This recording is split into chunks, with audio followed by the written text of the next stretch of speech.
Hello guys, इस video में मैं डिस्कस करूंगा कि आईओटी डिवाइसेस के क्या क्या इंपॉर्टेंट फीचर्स हैं, क्या क्या चीज़ें उसमें होनी चाहिए। तो पहला फीचर है यूनिक आइडेंटिटी।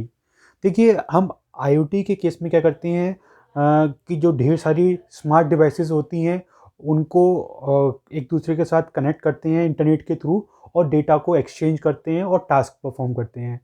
तो जो ढेर सारी डिवाइसेस हैं उसमें suppose device A device B के साथ कम्युनिकेट करना चाहती है, डेटा एक्सचेंज करना चाहती है, लेकिन उसे पता कैसे चलेगा कि ये जो डिवाइस बी है जिसको हमें डेटा सेंड करना वो यही है या कोई और है।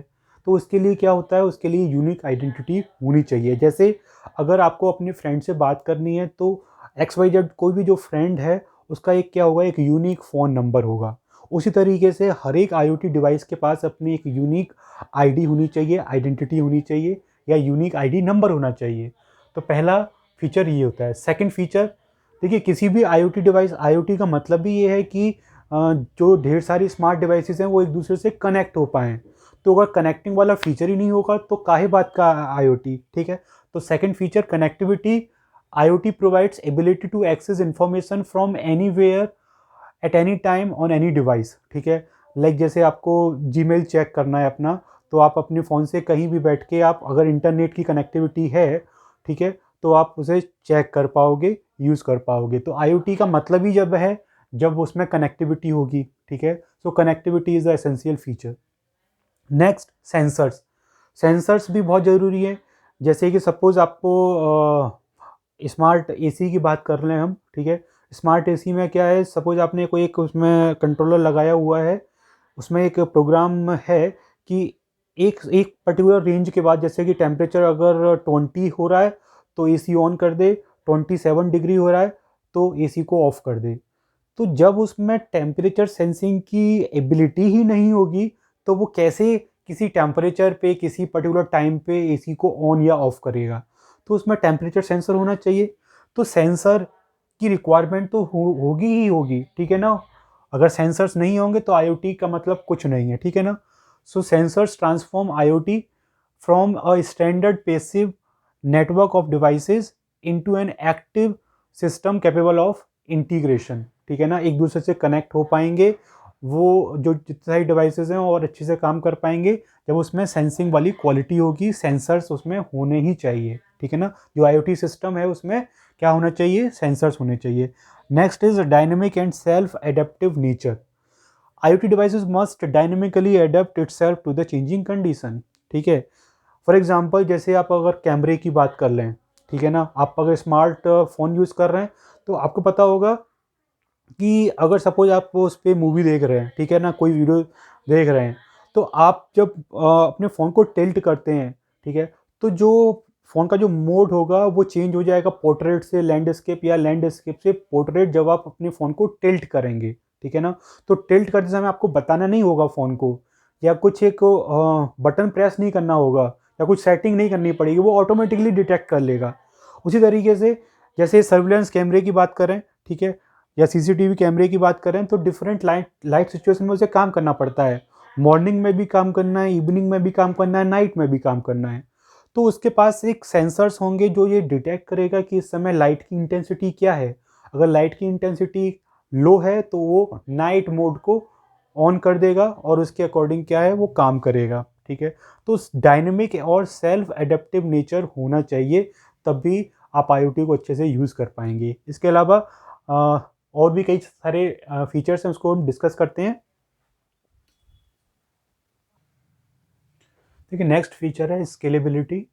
IoT devices should be designed in such a way that they can be scaled up or scaled down easily on demand. Scale scalability का मतलब क्या है, देखिए करेंटली आपको पता है there are so many devices which are connected and which are managed, ठीक है ना, IoT in the IoT technology, ठीक है। तो दिन ब दिन क्या हो रहा है कि जो नंबर ऑफ डिवाइसेस हैं वो बढ़ती जा रही हैं। तो जो आईओटी डिवाइसेस में हम जो भी यूज़ कर रहे हैं वो डिवाइसेस इस तरीके से बननी चाहिए ताकि जो मैसिव एक्सपेंशन भी होता है आईओटी आर्किटेक्चर का, ठीक है ना, जिसमें बहुत सारी डिवाइसेस और ऐड हो जाएंगी, तो उन सब के डेटा को वो हैंडल कर पाए और उस कंडीशन के साथ वो रह पाए, ठीक है ना। फॉर एग्जांपल देखिए जैसे कि कोविड टाइम में क्या हुआ कि जितने बहुत बड़े बड़े कोचिंग सेंटर्स थे, इंस्टीट्यूशंस थे, तो उसमें उनका खर्चा बहुत होता था, रेंट बहुत जाता था। लेट्स सपोज किसी ने अगर कोचिंग सेंटर ओपन किया तो वो इंफ्रास्ट्रक्चर पे बहुत खर्चा कर रहा है, लाइक 50,000 और 70,000 पर मंथ वो पे कर रहा है, ठीक है ना। इंफ्रास्ट्रक्चर बहुत ज़्यादा है।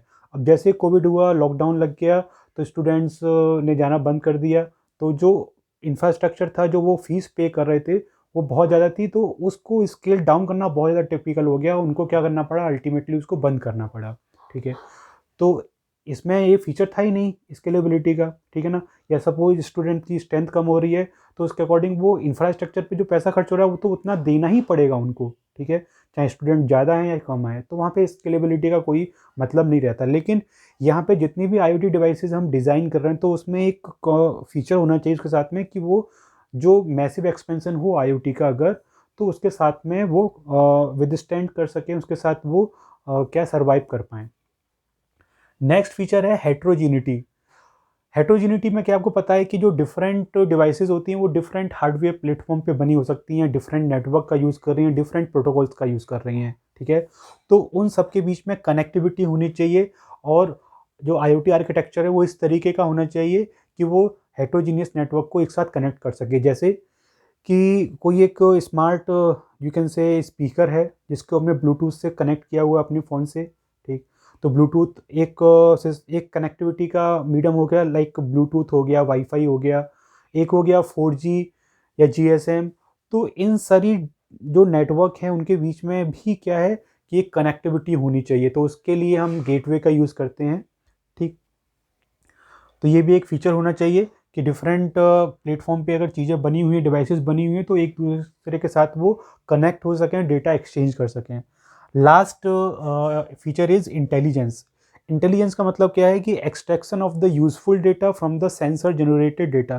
जो सेंसर्स होंगे वो तो हमेशा डेटा को जनरेट करते रहेंगे, तो जो सेंसर ने डेटा जनरेट करके दिया, तो उसको जो डिवाइस है वो अच्छे से इंटरप्रेट कर पाए।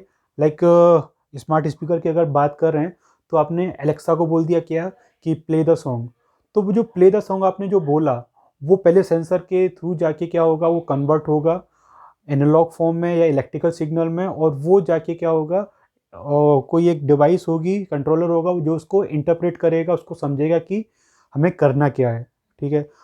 तो जैसे ही आपने बोला प्ले द म्यूजिक, तो एलेक्सा क्या करेगा, कोई एक गाना चला देगा। आपने बोला कि कोई जोक सुनाओ, तो वो जोक सुनाने लगेगा।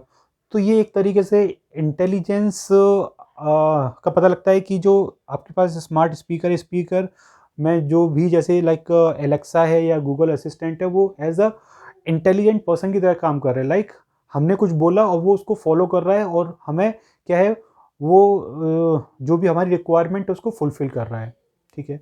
तो इस तरीके का इंटेलिजेंस, आर्टिफिशियल इंटेलिजेंस होना चाहिए IoT सिस्टम में, अदरवाइज़ IoT सिस्टम का कोई मीनिंग नहीं रहेगा। So these are certain features of IoT system और architecture. Thank you everyone for watching this video.